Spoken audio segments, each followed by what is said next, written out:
નમસ્કાર my YouTube family, હું જયશ્રી મોદી।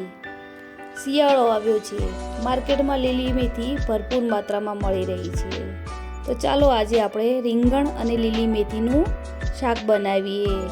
અને તમને જો મારો વિડીયો ગમે તો લાઈક, શેર, કોમેન્ટ અને સબસ્ક્રાઈબ કરજો।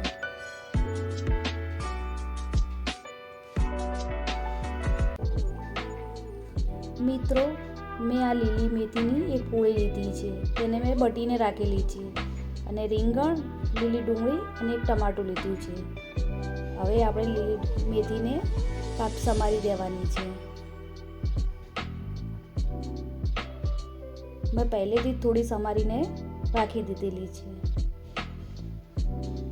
હવે આપણે લીલી મેથીને 2 પાણી વડે ધોઈ નાખશું।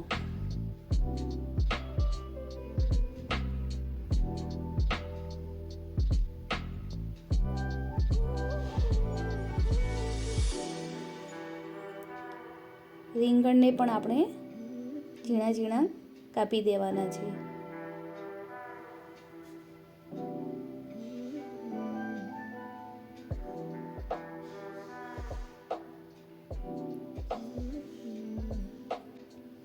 હવે આપણે કંઈક કઢાઈમાં 2 ચમચી તેલ લઈ લેવાનું છે।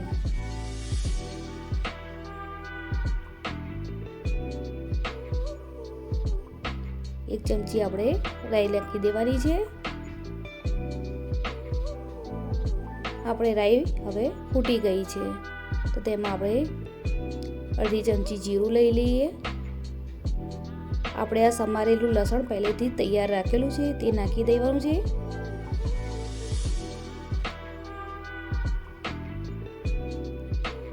હવે પહેલા આપણે રીંગણ નાખી દેવાના છે।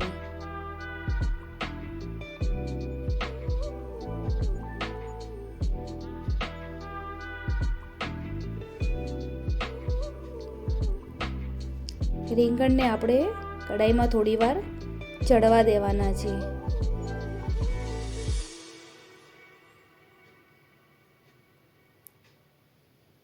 હવે આપણે સમારેલી એક ડુંગળી લીલી અને એક ટમેટું નાખી દેવાનું છે અને તેને બરાબર આપણે હલાવી દેવાનું છે। મિત્રો, આપણે રીંગણ હવે અધકચરા ચડી ગયા છે, તો તેનામાં આપણે લીલી મેથી નાખી દઈએ અને તેને બરાબર આપણે હલાવી દેવાનું છે।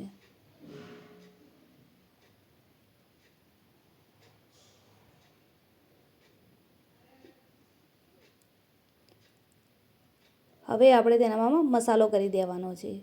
તો આપણે સ્વાદ અનુસાર મીઠું નાખી દેવાનું છે। અડધી ચમચી હળદર નાખવાની છે। 2 ચમચી કશ્મીરી લાલ મરચું નાખી દેવાનું છે।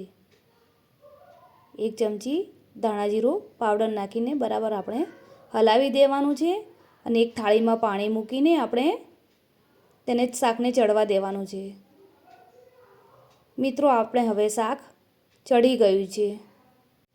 મેથી રીંગણનું શાક હવે પ્લેટમાં આપણે નીકાળી દઈએ। મિત્રો, આ શાક આપણે બાજરીના રોટલા, રોટલી અને છાશ જોડે હોય ને તો આપણે ખાવામાં બહુ મજા પડી જશે।